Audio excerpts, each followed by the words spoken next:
बड़ी खबर यही है कि कुवैत के लिए रवाना हो चुके हैं कीर्तिवर्धन सिंह, केंद्रीय विदेश राज्य मंत्री हैं, जो कि कुवैत रवाना हो चुके हैं। अग्निकांड में जो लोग घायल हैं उनसे वो मुलाकात करेंगे। 41 भारतीयों की जान चली गई, अपने आप में एक बहुत दुखद घटना जो कि कुवैत में हुई है। मंसफ शहर में उस वक्त अफरा तफरी का माहौल हो गया जब एक 6 मंजिला इमारत में एकदम से आग लग जाती है।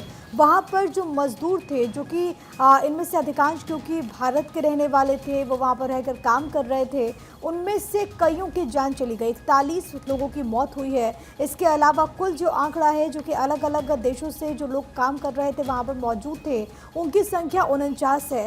वहाँ पर जिस तरीके का माहौल हुआ, खबरें तो ये भी सामने आई कि कई लोग वहाँ पर बिल्डिंग से कूदते हुए नजर आए और इस दौरान उनकी जान चली गई। लेकिन एक बेहद दुखद ये पूरी घटना सामने आई और इसके बाद विदेश राज्य मंत्री कीर्तिवर्धन कुवैत के लिए रवाना हो चुके हैं। इससे पहले इंडियन एम्बेसी जो कि पूरी तरीके से एक्टिव हो गई।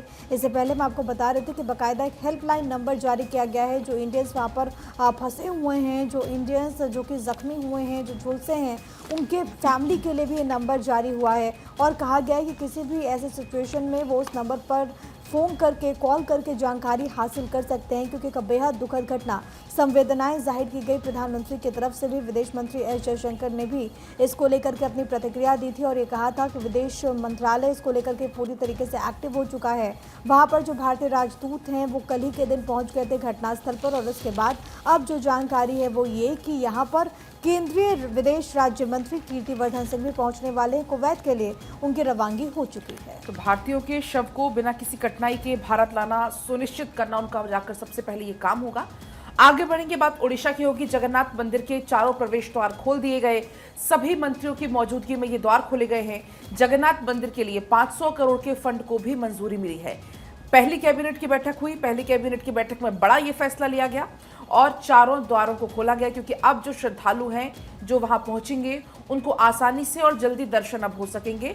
और देखिए सीधी तस्वीर आपकी टीवी स्क्रीन पर, आप देखिए कितने ज्यादा श्रद्धालु जो कि यहां पर पहुंचे हुए हैं। पहले सिर्फ एक द्वार खुलता था तो जाहिर सी बात है बहुत लंबा इंतजार करना पड़ता था दर्शन करने के लिए, लेकिन अब चारों द्वार खोलने का फैसला लिया गया। 500 करोड़ के फंड की मंजूरी का फैसला लिया गया। कल पहली बैठक हुई और इस दौरान यहाँ पर ये बड़े फैसले लिए गए। मुख्यमंत्री और इसके साथ ही साथ डेप्यूटी चीफ मिनिस्टर यहाँ पर पहुँच रहे हैं। मोहन मांझी और डेप्यूटी सीएम आपको यहाँ पर नजर आएंगे।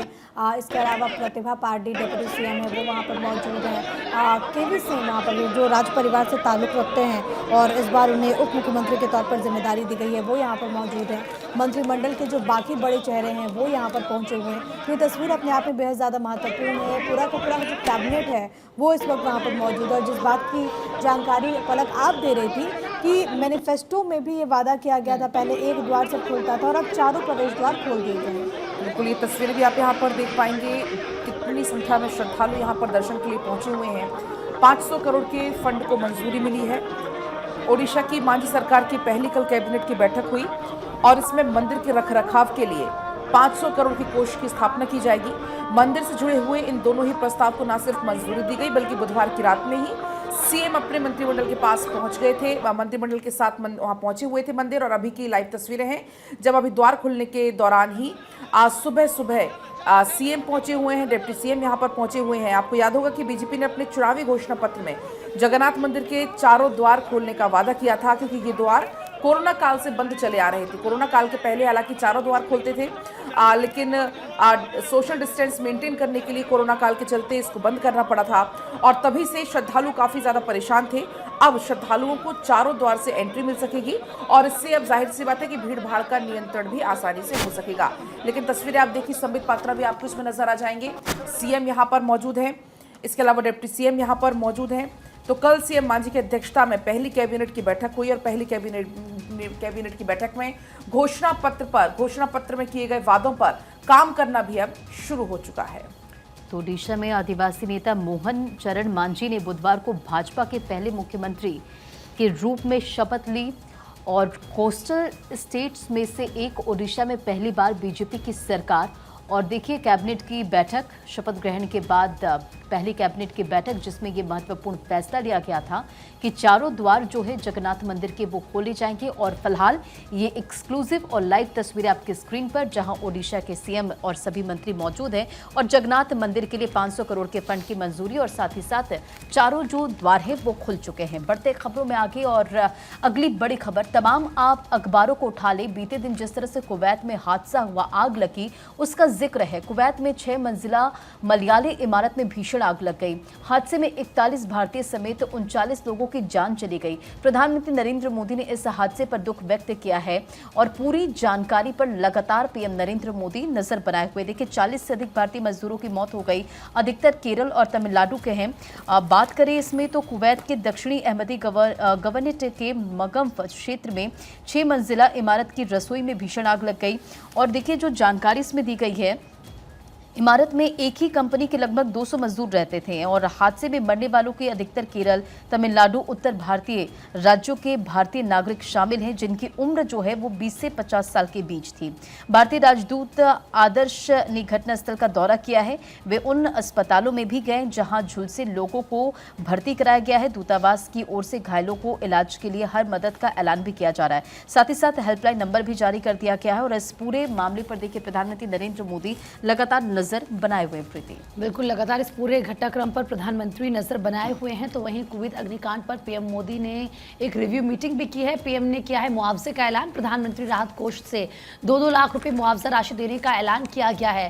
तो देखिए किस तरीके से आंध्र प्रदेश और उड़ीसा से लौटने पर प्रधानमंत्री नरेंद्र मोदी ने कुवैत में आग की घटना से संबंधित स्थिति की समीक्षा के लिए एक बैठक भी की और इस बैठक के बाद यहाँ पर मुआवजे का ऐलान किया गया। इससे पहले प्रधानमंत्री नरेंद्र मोदी ने देखिए कहा कि कुवैत के शहर में आग लगने की घटना बहुत ही दुख देने वाली है। मृतकों के स्वजन व मित्रों के प्रति संवेदना प्रकट करता हूं और घायल लोगों के शीघ्र स्वास्थ्य होने की भी कामना करता हूं। कुवैत स्थित भारतीय दूतावास पूरे घटनाक्रम पर करीबी से नजर बनाए हुए है और स्थानीय प्रशासन के साथ मिलकर राहत देने का काम कर रहा है, प्रधानमंत्री की तरफ से कहा गया। इसके अलावा अगर आप देखेंगे विदेश मंत्री एस जयशंकर लगातार नजरें बनाए हुए हैं पूरे हालात पर, पूरे घटनाक्रम पर। लेकिन रिव्यू मीटिंग इससे पहले प्रधानमंत्री नरेंद्र मोदी ने की तमाम दिशा निर्देश पीएम की तरफ से दिए गए।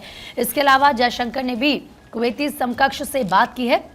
दरअसल विदेश मंत्री एस जयशंकर ने कल रात अपने कुवैती समकक्ष अब्दुल अली अल याह से बात की और उनसे भीषण आग में मारे गए लोगों के पार्थिव अवशेषों को शीघ्र विदेश वापसी सुनिश्चित करने का आग्रह किया। जयशंकर ने एक्स पर लिखा है कि कुवैत में आग लगने की घटना पर विदेश मंत्री अब्दुल अली अल से बात हुई है और उन्होंने इस संबंध में कुवैती अधिकारियों द्वारा किए गए प्रयासों से अवगत कराया कि किस तरीके से वहां पर लगातार काम किया जा रहा है और जो शव हैं भारतीयों के वो हिंदुस्तान जल्द से जल्द लाए जाए, इसको लेकर काम किया जा रहा है। तो वहीं प्रधानमंत्री मोदी ने एक्स पर पोस्ट किया जिसका जिक्र प्रीति अभी कर रही थी कि कुवैत शहर में आग की दुर्घटना बेहद दुखद है। प्रधानमंत्री का ये पोस्ट आपकी टीवी स्क्रीन पर, घायलों के लिए प्रार्थना करता हूं जल्द ठीक हो, जिन्होंने अपनों को खोया उनके प्रति मेरी संवेदनाएं। पीएम ने एक्स पर पोस्ट करते हुए कहा कि कुवैत शहर में आग की दुर्घटना दुखद है, मेरी संवेदनाएं उन सभी लोगों के साथ है जिन्होंने अपने प्रियजनों को खो दिया। मैं प्रार्थना करता हूँ कि घायल जल्द से जल्द ठीक हो जाए। कुवैत में भारतीय दूतावास स्थिति पर करीब से नजर रखे हुए है। प्रभावितों की सहायता के लिए वहां के अधिकारियों के साथ काम भी किया जा रहा है। तो कुवैत का जिस तरीके से पूरा मामला सामने आया अग्निकांड और इसके बाद इंडियन एम्बेसी पूरी तरीके से वहां पर अलर्ट मोड पर आ गई है। हमने आपको बताया भी कि केंद्रीय राज्य विदेश मंत्री वहां पर पहुंचेंगे और उसके बाद खुद जाकर के घायलों से मुलाकात करेंगे। पहली कोशिश यही है कि वहां पर जो लोग झुलसे हैं, जो भारतीय हैं, उनको तमाम तरह की जो मेडिकल फैसिलिटीज़ हैं, चिकित्सकीय सुविधा हैं, वो मुहैया कराई जा सके। इसके अलावा जिन लोगों ने अपनी जान गंवा दी, उनके जो पार्थिव देह हैं, कैसे उनको हिंदुस्तान वापस लाया जा सके, कैसे जो प्रियजन हैं जो लगातार इस उम्मीद में हैं कि एक बार अपने अपनों को देख ले, कैसे वहां पर व्यवस्था को सुनिश्चित किया जा सके, ये काम उनका होगा। लेकिन फिलहाल ये पोस्ट आपकी टीवी स्क्रीन पर नरेंद्र मोदी प्रधानमंत्री की तरफ से पोस्ट करते हुए संवेदनाएं जाहिर की गई और कहा गया कि वहां की परिस्थितियों पर जो एम्बेसी है वो पूरी नज़र बनाए हुए है। तो प्रधानमंत्री ने स्थिति की समीक्षा की है। कुवैत अग्निकांड हादसा या लालच का नतीजा, ये बड़ा सवाल। कुवैत में लालच की इमारत में ठूस रखे थे भारतीय, तंग रास्ते की वजह से समय पर वो बाहर नहीं निकल पाए। ज्यादातर केरल, तमिलनाडु, महाराष्ट्र, उत्तर प्रदेश के रहने वाले बताए जा रहे हैं। 196 लोग मौजूद थे। सिलेंडर में विस्फोट होने के बाद आग पूरी इमारत में बहुत तेजी के साथ फैली। तस्वीरें आपको हम लगातार दिखा रहे हैं। हालांकि आंकड़ा थोड़ा सा अलग अलग, हर अखबार में अलग अलग बताया जा रहा है। अमर उजाला में है कि 160 श्रमिक कुल 6 मंजिला इमारत में रह रहे थे, और जो 160 का ये आंकड़ा है वो बहुत ज़्यादा है। आप अंदाज़ा लगाइए, 6 मंजिला इमारत है और उसमें 160 लोग रह रहे थे, तो बहुत कंजस्टेड ये पूरा इलाका। तो लालच या वाकई में अग्निकांड, क्योंकि वहां पर दम घुटने से भी मौत की खबर सामने आई है। मजदूर सो रहे थे, दम घुटने से उनकी मौत हुई है। ये भी जानकारी सामने आई, रसोई घर से आग फैल सकती थी। ये तेजी से ऊपर की मंजिलों में ये पूरी आग फैली है। उस समय अधिकांश श्रमिक सोए हुए थे, इसलिए उनको बचने का कोई मौका नहीं मिला। ज्यादातर लोगों की मौत आग के धुएं में दम घुटने के कारण भी हुई है। और फिर अभी आप भी जिक्र कर रही थी कि कुछ लोग वहां पर कूदे, जो जिस मंजिल पर था अपनी जान बचाने के लिए वहां से उसने कूदने की कोशिश की, और ऐसे में भी बहुत सारे लोग घायल हुए और उनकी मौत भी हुई है। देखिए, अखबार इस वक्त मेरे पास हिंदुस्तान और देश दुनिया के सेगमेंट में भी जिक्र है। कुवैत में भारतीय कामगार तंग हाली में रहने को मजबूर, कई और भी कारण हैं। सामाजिक सुरक्षा, भाषा, संस्कृति में अंतर के कारण प्रवासी भारतीय श्रमिकों को भारी परेशानियों का सामना करना पड़ता है। इससे बचने के लिए वह एक ही जगह पर रहना एक साथ पसंद करते हैं। कई बार ठेकेदार मजदूर के पासपोर्ट और अन्य दस्तावेज जब्त कर लेते हैं, जिससे वे बंधक बनकर रह जाते हैं। किसी परिचित या दोस्त का साथ ना होने के कारण कामगारों को सामाजिक अलगाव का सामना करना पड़ता है। ये जिक्र यहाँ पर अखबारों में किया गया। लेकिन जिस तरह से ये हादसा हुआ, जिस तरह से इस पूरे इमारत में आग लगी, 49 लोगों की जान चली गई, जिसमें करीब 40 भारतीय जो कि ज्यादातर केरल और तमिलनाडु के हैं। और मुख्यमंत्री केरल पिनराई विजयन ने भी इस घटना पर उन्होंने कहा है कि यह घटना बेहद दर्दनाक है। इस त्रासदी में हुई मौतों पर हम शोक व्यक्त करते हैं। विदेश मंत्री एस जयशंकर को पत्र लिखकर कुवैत अग्निकांड में केंद्र से हस्तक्षेप की मांग की है। तो देखिए, मल्लिकार्जुन खड़गे का भी स्टेटमेंट इसमें सामने आया है। कुवैत में हुई भयानक त्रासदी से दुखी हूं। हम विदेश मंत्रालय से पीड़ितों और उनके परिवारों को हर संभव सहायता प्रदान करने का ईमानदारी से आग्रह करते हैं। तो इस पूरे मामले पर प्रधानमंत्री नरेंद्र मोदी ने बैठक बुलाई है, और प्रधानमंत्री नरेंद्र मोदी ने कुवैत अग्निकांड पर चर्चा के लिए बुधवार को बैठक बुलाई और केंद्रीय विदेश राज्य मंत्री कीर्ति वर्धन सिंह को दुर्घटना से प्रभावित भारतीयों को मदद के लिए कुवैत जाने के निर्देश दिए, और जो कि वो कुवैत जा भी चुके हैं। फिलहाल देखिए, इस पूरे मामले को लेकर प्रधानमंत्री नरेंद्र मोदी नजर बनाए हुए जानकारी ले रहे हैं। लेकिन खबरों में आगे बढ़ते हुए बात करेंगे कठुआ की, जहां कठुआ आतंकी हमले के बाद सर्च ऑपरेशन लगातार जारी, और जिस तरह से जम्मू कश्मीर में बैक टू बैक आतंकी हमले हुए, उसके मद्देनजर अब सुरक्षा व्यवस्था भी सख्त कर दी गई है। सर्च ऑपरेशन में हथियार और गोला बारूद बरामद हुआ। बात यहां कठुआ की, जहां बैग से मिली पाकिस्तानी चॉकलेट, चना, चपाती और 1 लाख रुपए कैश। देखिए, कठुआ में मुठभेड़ और इसका जिक्र अखबारों में भी है, और सीआरपीएफ जवान शहीद और एक आतंकी मारा गया। डोडा जिले की अगर बात करें तो गंडो इलाके में एक गांव में बुधवार शाम आतंकियों ने तलाशी दल पर गोलीबारी की, जिसमें एक पुलिसकर्मी जख्मी हो गए और मारे गए दोनों आतंकवादी पाकिस्तान के बताया जा रहा है। अब लगातार सर्च ऑपरेशन जवानों की तरफ से जारी है। तो वहीं रियासी हमले के पीड़ितों से मिले केंद्रीय मंत्री जितेंद्र सिंह ने पीड़ितों का हालचाल जाना। कठुआ जम्मू कश्मीर में जिस तरीके से अटैक हुआ, उसमें केंद्रीय मंत्री डॉक्टर जितेंद्र सिंह ने रियासी आतंकी हमले में घायल पीड़ितों से मुलाकात की। आपको याद होगा, उत्तर प्रदेश के ज़्यादातर लोग इस बस में सवार थे, जो बस जा रही थी माँ वैष्णो देवी, यानी कि तीर्थ यात्री थे इसमें, और दर्शन करने के लिए जा रहे थे। और जिस तरीके से आतंकियों ने पहले ड्राइवर को निशाना बनाया, उसके बाद फायरिंग वो करते रहे। बस क्योंकि जो ड्राइवर था उसको गोली लगी, तो बस अनियंत्रित होकर खाई में चली गई। फिर भी आतंकी ऊपर से गोलीबारी कर रहे थे। इसमें कई लोगों की जान चली गई, कई लोग गंभीर रूप से घायल हुए, जिनको अस्पताल में भर्ती कराया गया, उनका इलाज चल रहा है। हम आपको तस्वीर भी बाकायदा दिखा रहे हैं। देखिए किस तरीके से जो घायल हैं उनसे केंद्रीय मंत्री जितेंद्र सिंह ने मुलाकात की, उनका हालचाल जाना और ये आश्वासन दिया कि जो आतंकी है उनका खात्मा किया जाएगा। तो आतंकियों के स्केच भी जारी कर दिए गए हैं। डोडा पुलिस ने 4 आतंकवादियों के स्केच जारी किए। जानकारी देने वालों को 5 लाख का नगद इनाम का ऐलान किया गया है। सर्च ऑपरेशन फिलहाल जारी, और ये खबरें तमाम अखबारों में छाई हुई है। जम्मू कश्मीर में जिस तरीके से 60 घंटे में 3 बड़ी वारदातों को अंजाम दिया जाता है, रियासी, कठुआ और डोडा का पूरा मामला सामने आया था। कठुआ के दरअसल हीरानगर में 2 आतंकी पहुंचते हैं और कई घरों का उन्होंने दरवाज़ा खटखटाया। इस दौरान उन्होंने कहा कि उन्हें पानी चाहिए। इसी दौरान वहां पर जो ग्रामीण मौजूद थे उन्होंने उन आतंकियों के पास हथियार देखा, जिसके बाद वो शोर मचाते हैं और उसके बाद वहां पर वो जो आतंकी थे उन्होंने फायरिंग कर दी। एक ग्रामीण को गोली लगी, वो जख्मी हुए। उसके बाद इस पूरे मामले में वहां पर जो सीनियर ऑफिसर्स थे वो वहां पर पहुंचते हैं। कठुआ वाले मामले में 2 आतंकियों को ढेर भी कर दिया गया है, लेकिन क्योंकि ये अलग अलग जगहों की घटना है, हालांकि अगर आप देखेंगे तो आसपास ये लगते इलाके हैं। चाहे हम अगर डोडा की बात करें, कठुआ की बात करें या फिर रियासी की बात करें, डोडा में जो बड़ी घटना घटी थी जहां पर ये जो आतंकी हैं वो पहुंचते हैं और अंधाधुंध फायरिंग करते हैं, जिसमें हमारे एक जवान को गोली भी लगी थी, वो जख्मी भी हुए थे। इस पूरे मामले में आतंकियों के जो स्केच हैं वो जारी यहाँ पर कर दिए गए हैं। एक जवान जो कि शहीद हो गए थे। डोडा पुलिस ने आतंकियों का स्केच जारी किया है और साथ ही साथ नकद का भी ऐलान किया है और ये कहा गया है कि 5 लाख का इनाम दिया जाएगा उन लोगों को जो कि इन आतंकियों के बारे में जानकारी साझा करेंगे। तो देखिए, लगातार हम आपको ये स्केचेस भी दिखा रहे हैं। डोडा पुलिस ने आतंकवादी के जो स्केच जारी किए हैं। आगे बढ़ेंगे। मालीवाल मामले में आरोपी विभव कुमार की जमानत पर दिल्ली हाईकोर्ट में सुनवाई होगी। 30 हजारी कोर्ट ने खारिज कर दी थी याचिका। 14 जून को हाईकोर्ट में सुनवाई इस पूरे मामले में संभव है। तो लगातार विभव कुमार जिसकी मुश्किलें बढ़ती जा रही हैं, अब 14 जून को हाईकोर्ट में सुनवाई संभव है। इसके पहले याचिका को खारिज कर दिया गया था। स्वाति मालीवाल के साथ बदसलूकी का ये पूरा मामला है। सीएम हाउस से एक वीडियो भी इसके बाद सामने आता है। सीएम हाउस से विभव कुमार की गिरफ्तारी होती है और उसके बाद से लगातार उनकी मुश्किलें बढ़ती जा रही हैं। अब दिल्ली हाईकोर्ट में सुनवाई होगी। 30 हजारी कोर्ट ने इसके पहले क्योंकि याचिका को खारिज कर दिया था।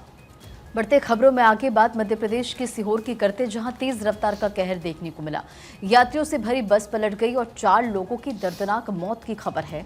बाइक से टक्कर के बाद बेकाबू हुई थी और ये तस्वीर देखिए किस तरह से गाड़ी पूरी तरह से क्षतिग्रस्त नजर आ रही है। तो मध्य प्रदेश के सीहोर में तेज रफ्तार का कहर देखने को मिला। यात्रियों से भरी बस पलट गई और इसमें 4 लोगों की दर्दनाक मौत हो गई है। तो हादसे में 4 की मौत। बाइक से टक्कर के बाद बस बेकाबू हो गई और फिर बीच सड़क पर पलट गई। तस्वीरें आप देख पा रहे होंगे किस तरह से गाड़ी पूरी तरह से क्षतिग्रस्त नजर आ रही। बस पूरी तरह से क्षतिग्रस्त हो गई है और इस हादसे में 4 लोगों की मौत हो गई। दरअसल बाइक से टक्कर होने के बाद बस बेकाबू हो गई और यात्रियों से भरी बस पलट गई। हादसे में 4 की मौत की खबर है। पुलिस प्रशासन की टीम वहां पर पहुंची। जो लोग इस हादसे में जख्मी हुए थे, घायल हुए थे, उन्हें अस्पताल में एडमिट कराया गया। बिल्कुल सही कहा आपने रंजना। और देखिए कई बार हम देखते हैं कि इस तरीके से तेज़ रफ्तार का कहर देखने के लिए मिलता है। लोगों की जान पर ये भारी पड़ जाता है। बाइक से टकराने के बाद किस तरीके से बेकाबू ये बस हुई और उसके बाद देखिए यात्रियों से भरी पूरी बस पलट गई है। आगे बढ़ते हैं, बात कुछ और खबरों की करेंगे। नीट मामले में सुप्रीम कोर्ट में नई याचिका। नीट परीक्षा मामले में एक और याचिका सुप्रीम कोर्ट में दायर की गई है। याचिका में एडमिशन प्रक्रिया पर रोक लगाने की मांग की गई है। 16 छात्रों ने दायर की याचिका। आपको याद होगा कि नीट परीक्षा को लेकर पहले बहुत बवाल हुआ। सबसे पहले ये कहा गया कि जो पेपर था वो लीक हुआ। उसके बाद क्योंकि जो ग्रेस मार्किंग की गई उसके खिलाफ छात्रों ने प्रदर्शन किया, सड़कों पर छात्र आए। जब ये कहा गया कि एनटीए की तरफ से एक्शन लिया जाएगा, एनटीए के अध्यक्ष ने कहा कि हम देखेंगे पूरे मामले को लेकर, तो स्टूडेंट्स की तरफ से कहा गया कि जब पूरा जो एनटीए है वही जब एग्ज़ाम देखता है किस तरीके से पूरा टेस्ट होता है, तो एनटीए के अध्यक्ष से अगर जांच कराई जाएगी पूरे मामले में तो ये सही नहीं है। उसके बाद खूब ज़्यादा बवाल हुआ और अब देखिए जो स्टूडेंट्स उनकी तरफ से ये कहा गया है कि जो एडमिशन प्रक्रिया है उस पर रोक लगाई जाए। 16 ऐसे छात्र हैं जिनकी तरफ से सुप्रीम कोर्ट में इस पूरे मामले को लेकर याचिका दायर की गई है, यानी कि अब एक और याचिका इस पूरे मामले में दायर हुई है।